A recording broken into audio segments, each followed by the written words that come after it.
Hello दोस्तों, स्वागत है आप सभी का हमारे YouTube चैनल पर हैरी स्कैरी टेल्स में। मेरा नाम हैरी है। आज मैं आप सभी के लिए एक और सच्ची और बेहद डरावनी कहानी लेकर आया हूँ। ये कहानी हमें राहुल हलगर जी ने भेजी है। अब मैं कहानी आप लोगों को राहुल हलगर जी के पॉइंट व्यू से सुनाऊंगा। अगर आपने अभी तक हमारे चैनल को सब्सक्राइब नहीं किया है तो प्लीज़ हमारे चैनल को सब्सक्राइब कर लीजिए ताकि आपको हमारी अगली वीडियो की नोटिफिकेशन मिल पाए। तो चलिए दोस्तों, कहानी को शुरू करते हैं। सुबह के 5:20 पर राजिंदर सिंह के मोबाइल की घंटी बजी।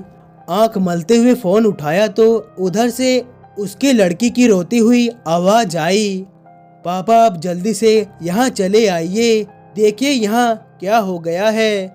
मेरा वो फोन कट गया। उन्होंने 1-2 बार फिर कॉल बैक की पर किसी ने ना उठाया।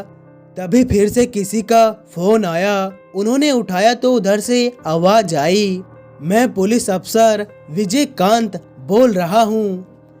मैं आपकी बेटी के घर से बोल रहा हूँ। वो बात ये है कि आपके जमाई की हत्या कर दी गई। आप यहाँ आने की कोशिश कीजिए। ये सुन उनकी आंखों में आंसू आ गए, पर दिल इतना भी मोम नहीं था। वो एक समय के बहुत बड़े माने जाने एनकाउंटर स्पेशलिस्ट रह चुके थे। अब रिटायर हो चुके हैं। पत्नी चल बसी बीमारी से। एक बेटी है, पर उसके घर से आज जो खबर आई है वो सुन के उनकी आंखों से आंसू रुकने का नाम ही नहीं ले रहे थे। जल्दी से कपड़े पहने बाहर निकले। लड़की का घर गाजियाबाद से 50 किमी दूर था। किसी भी तरह वो वहां पहुंचे। कई पुलिस वालों ने उन्हें देखते ही सलामी दी। आज भी लोग मानते हैं कि गाजियाबाद के गुंडों को खत्म कर इन्होंने ही निजात दिलाई थी। उनकी बेटी रीमा ने रोते हुए उन्हें गले लगा लिया। रीमा का लड़का जो 13 साल का होगा उसने भी लगा लिया। राजिंदर के जमाई का नाम विनोद था। वो एक सॉफ्टवेयर कंपनी में काम करता था। बहुत ही सीधा साधा। उसका तो किसी के साथ दुश्मनी नहीं हो सकती। फिर ये कैसे हुआ? उन्होंने उसके पोस्टमार्टम के पहले एक बार देखना चाहा, पर पुलिस ने मना कर दिया क्योंकि उसके शरीर का हर भाग के टुकड़े कर दिए गए थे। ये सुन वो हिल से गए और गुस्से में बोले, साले को छोड़ूंगा नहीं। आप लोग जितना जल्दी हो सके पता लगाइए कि यह काम किया किसने। अब तक विनोद के घर वो कई रिश्तेदारों को बता दिया गया था। अभी कल शाम ही तो विनोद उनके घर आया था और रात में ही राजिंदर ने पुलिस में अपनी पहचान की शक्ति दिखाई। वो जल्दी ही मुजरिम को पकड़ने की मांग की। उधर लखनऊ से विनोद की माँ, पिता व 1-2 रिश्तेदार भी आ चुके थे। विनोद की माँ व रीमा का रोकर बुरा हाल था। शाम तक पोस्टमार्टम रिपोर्ट आ चुका था, पर कोई सबूत नहीं मिल पाया।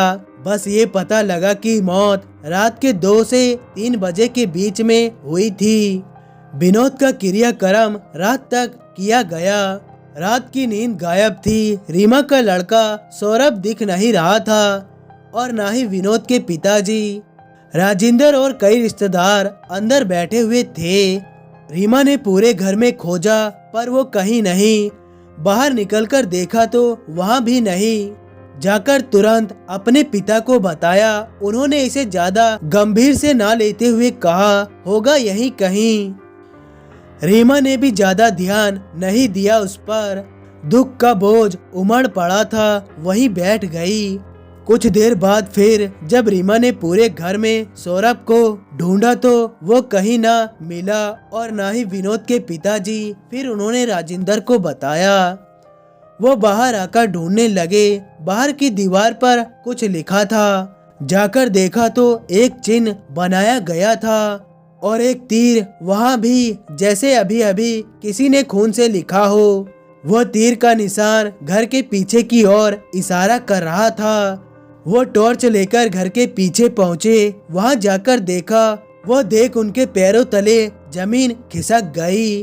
घर के पीछे लगे आम के पेड़ पर सौरभ और विनोद के पिता का कटा हुआ सर झूल रहा था और उनके नीचे दोनों कटे हुए हाथ पैर पड़े हुए थे, मानो किसी ने नरसंहार का खेल अभी अभी खेला था। उनके पीछे पीछे रीमा भी आ गई। ये सब देख वो वही बेहोश हो गई।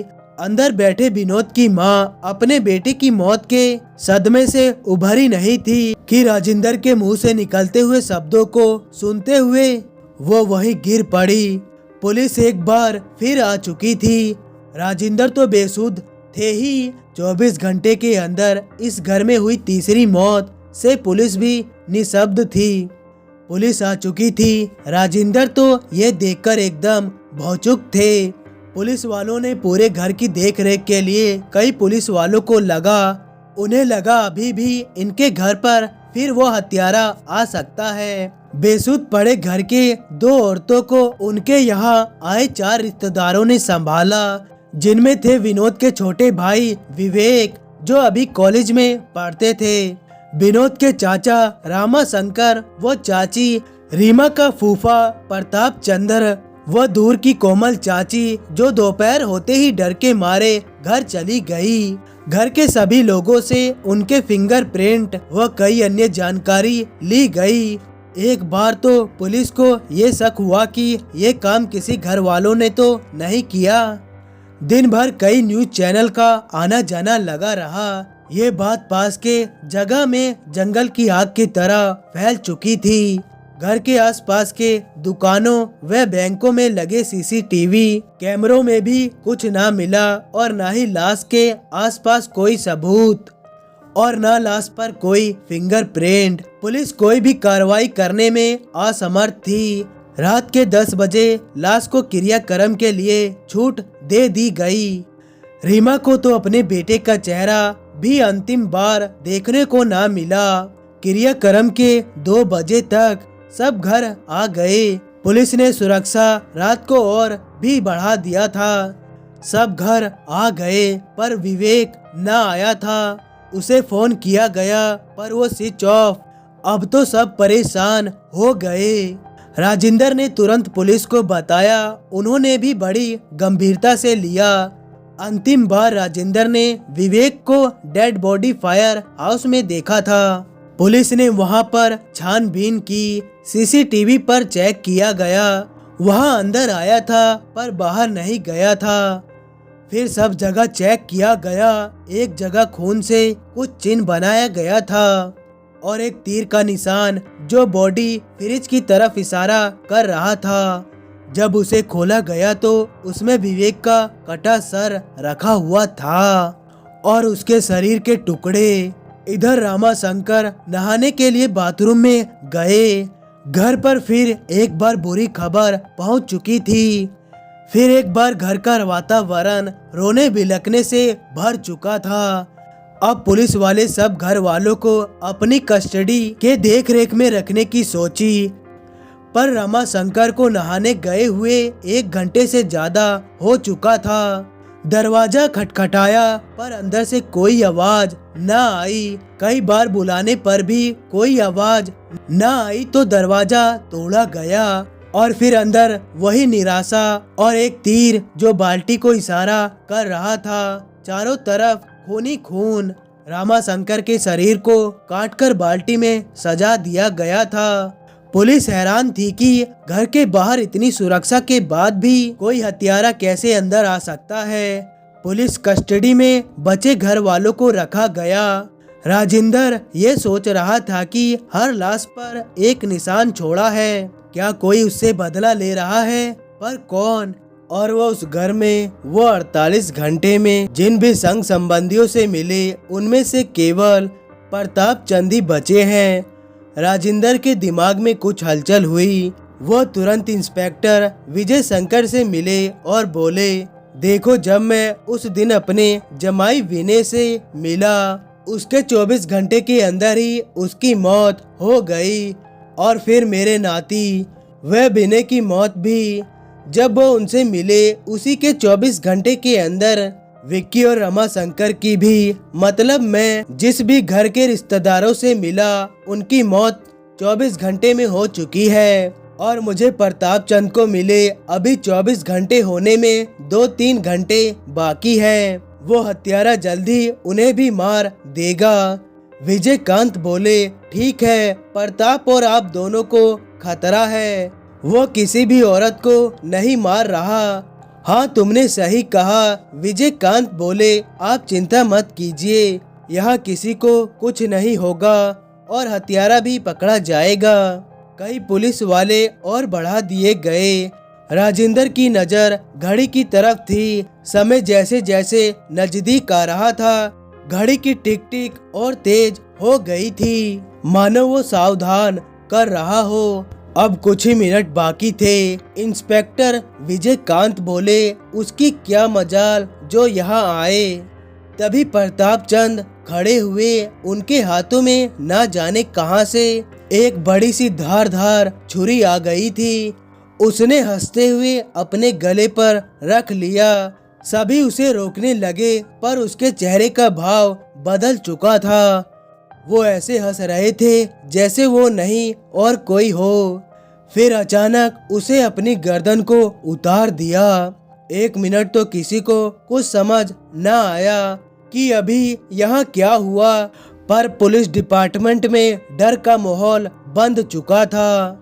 सभी प्रताप चंद को संभालने में लगे थे, पर राजेंद्र की नजर दीवार पर थी, जहां अपने आप एक चिन्ह, वह कातिल का इशारा करते हुए एक तीर का निशान बन गया।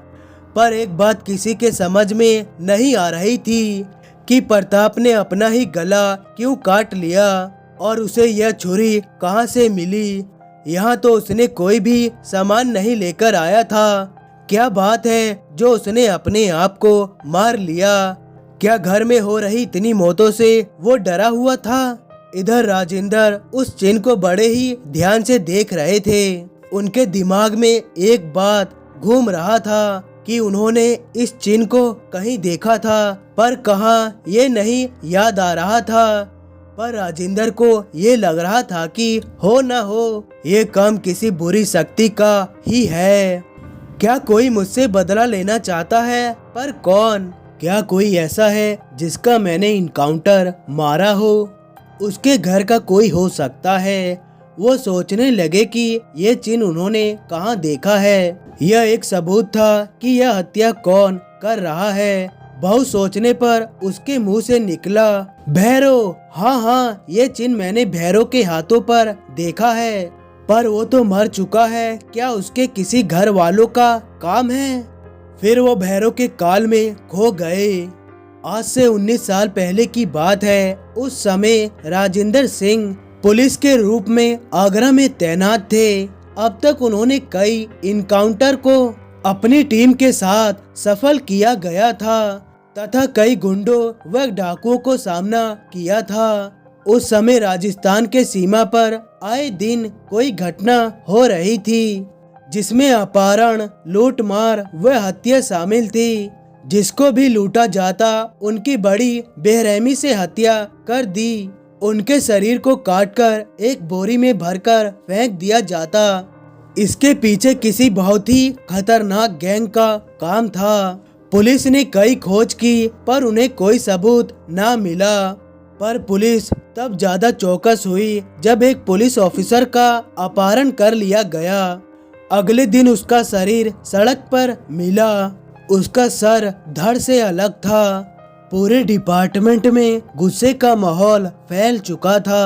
इस गैंग को पकड़ने के लिए एक टीम बनाई गई, जिसकी कमान राजेंद्र सिंह को दी गई।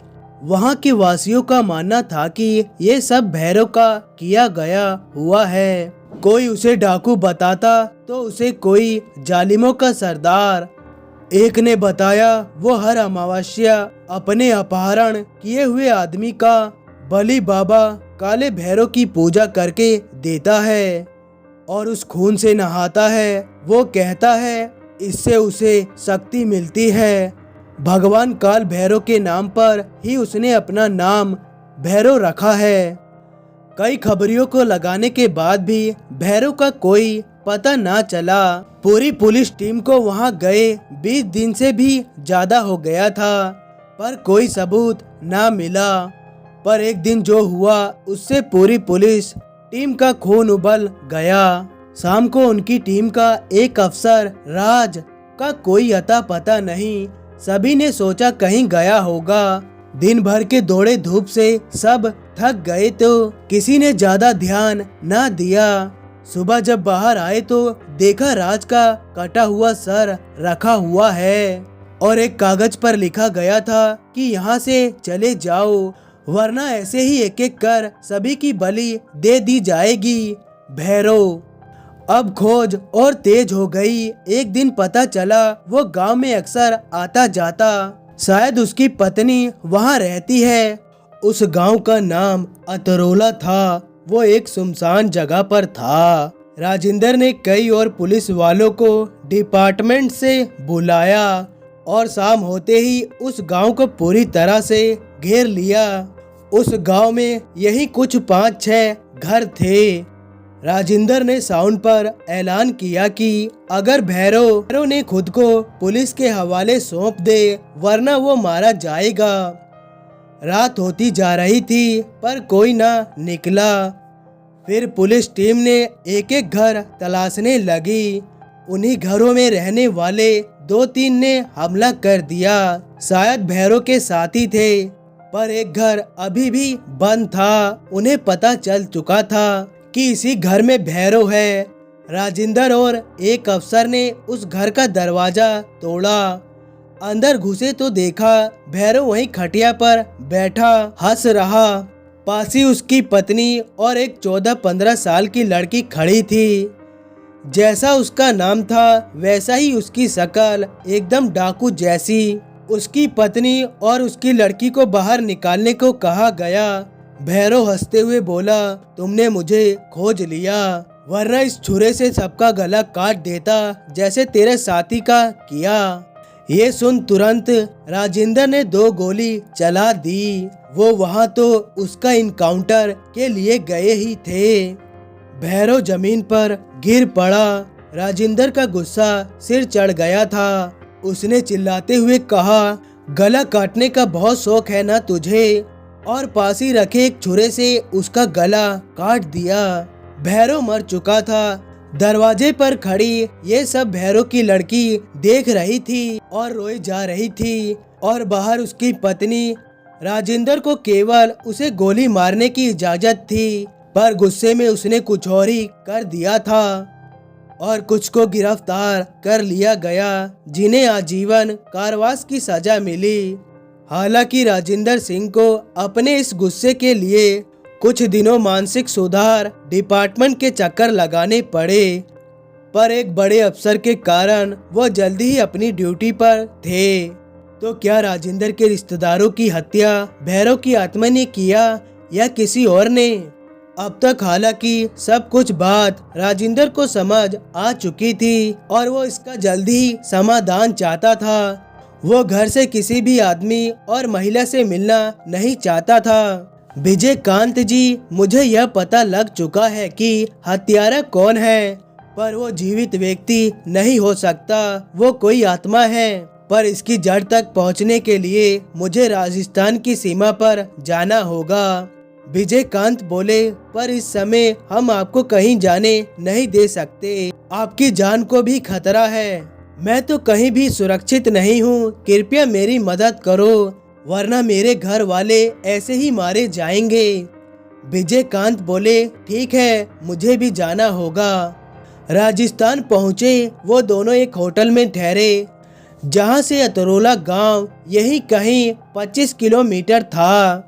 विजयकांत को भैरव वाली पूरी कहानी कह सुनाई और उस चिन्ह को जो कि हर हत्या की जगह पर छोड़ा गया था। गांव अब बदल चुका था। 5 की जगह 50 घर हो गए थे।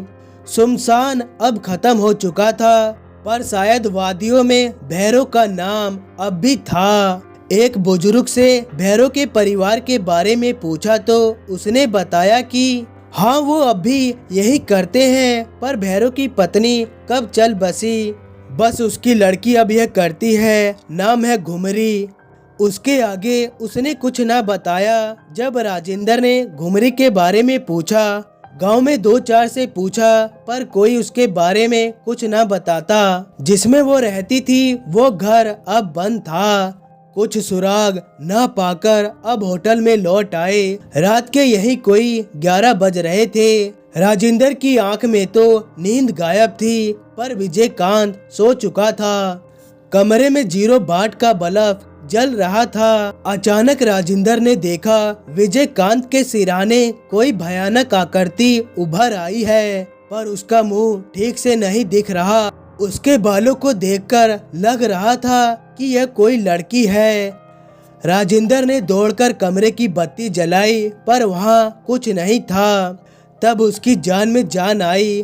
रात को राजेंद्र ने सपना देखा कि उसके घर के सभी लोगों की मौत हो चुकी है और वो अकेला रोता हुआ आत्महत्या करने जा रहा है।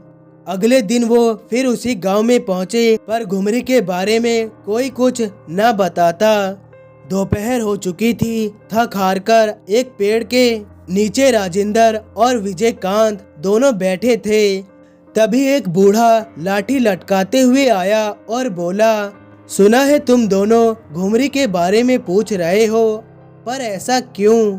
राजेंद्र बोला, बाबा हमें उससे मिलना है, आप बता सकते हैं वो कहाँ मिलेगी? बूढ़ा बोला, बेटा तुम्हें इस गांव में घुमरी के बारे में कोई कुछ नहीं बताएगा। वो एक डायन है जिसने अपनी माँ की ही बलि चढ़ा दी थी। विजयकांत चौंकते हुए बोले, क्या कह रहे हैं? बूढ़ा बोला, यहाँ से 4 किलोमीटर की दूरी पर एक शमशान है। वो 10 साल से वहीं रही और वहाँ के एक अघोरी से कई चीज सीखी। कुछ लोग कहते हैं वो शैतान की पूजा करती थी और शैतान को खुश करने के लिए बलि देती थी। पहली बलि उसने अपनी माँ की दी और फिर पास के गांव के कई लोगों को अपने काली शक्ति से वश में कर उनको मार देती। 1 हफ्ते पहले गांव के बाहर उसका मरा हुआ शरीर मिला। फिर वही अघोरी ने आकर इस गांव को शुद्ध किया और घुमरी के बारे में बात न करने की बात कही। राजेंद्र बोले, क्या अभी वो अघोरी मिलेगा? हाँ, वो उसी शमशान के पास ही रहता है। दोनों शमशान के पास पहुँचे और वहाँ एक झोपड़ी में वो अघोरी रहता था। बुलाने पर जैसे ही वो निकला तो राजेंद्र को ध्यान से देखकर हंसते हुए बोला, घुमरी से परेशान हो, आओ अंदर आओ। राजेंद्र बोले, बाबा, पर घुमरी बात काटते हुए वो अघोरी बोला, बदला बदला है, वो अपने पिता का बदला ले रही है, पर लगता है उसने तुम्हें अभी तक कुछ नहीं किया। नहीं बाबा, पर वो मेरे घर वालों को क्यों मार रही है?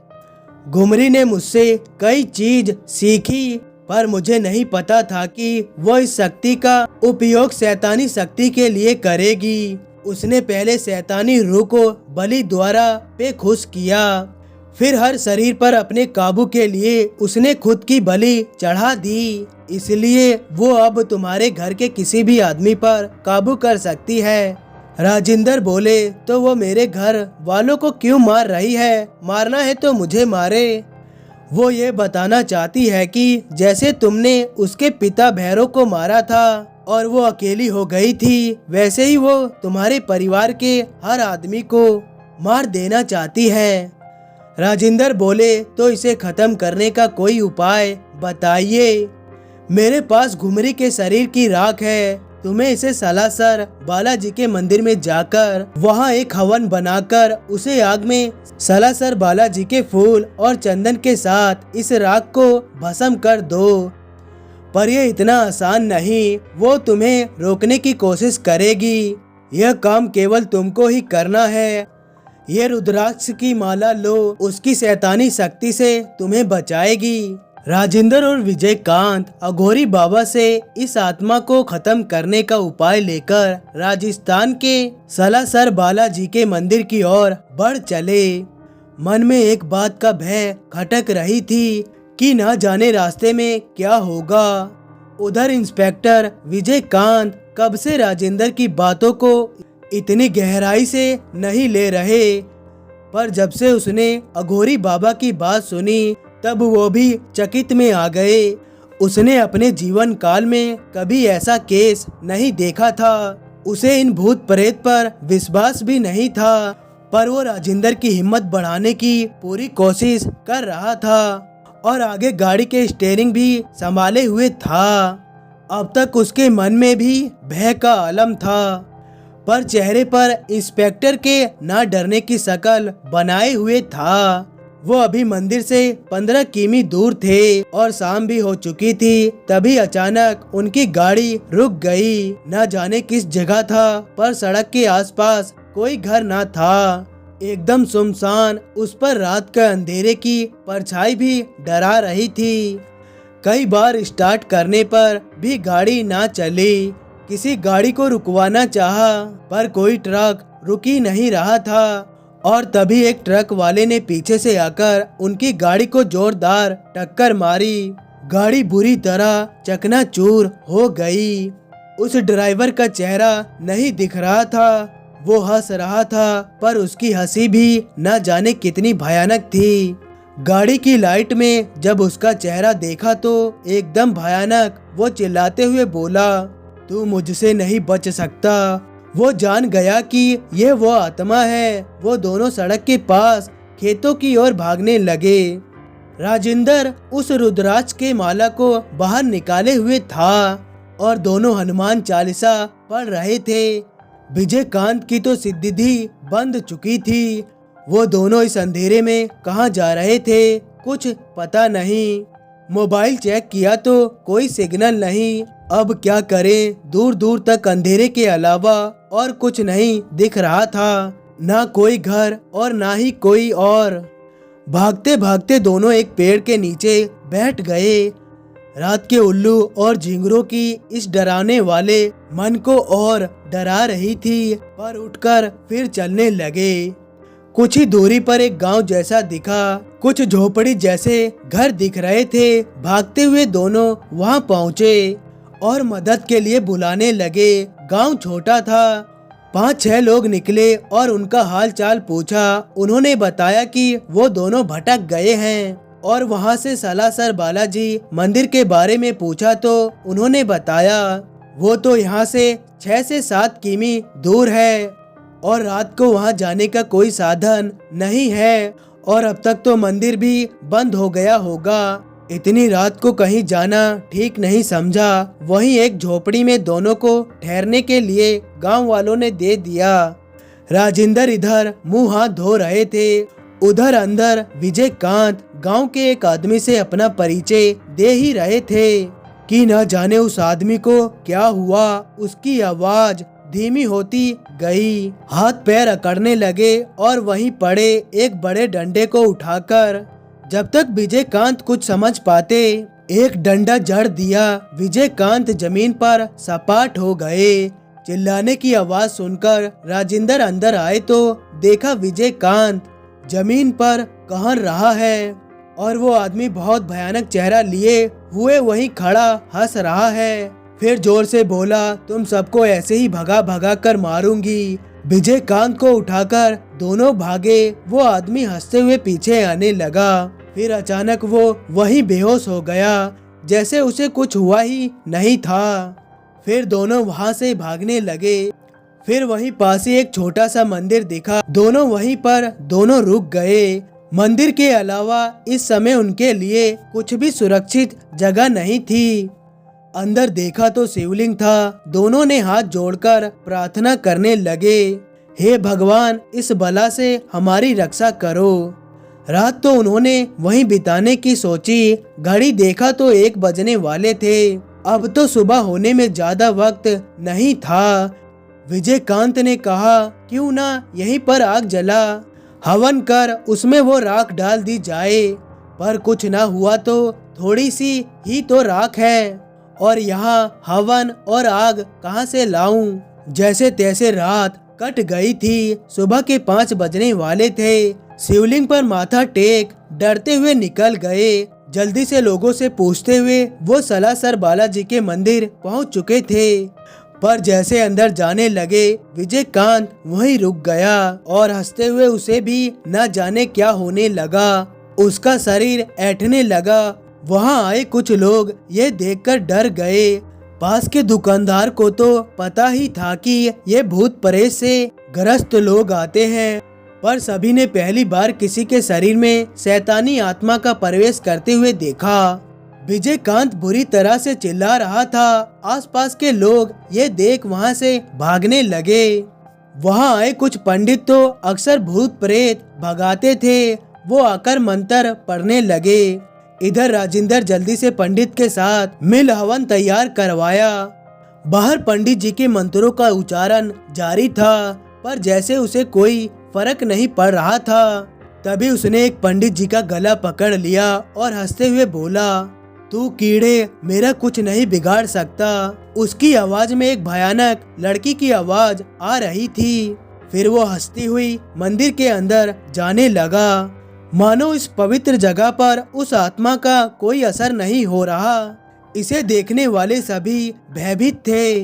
मंदिर में लगे झंडे और घंटियां अपने आप गिरने और हिलने लगी। ये देख सभी पंडित भी भयभीत हो गए। वो शैतान भगवान की चुनौती पेश करने जैसा था।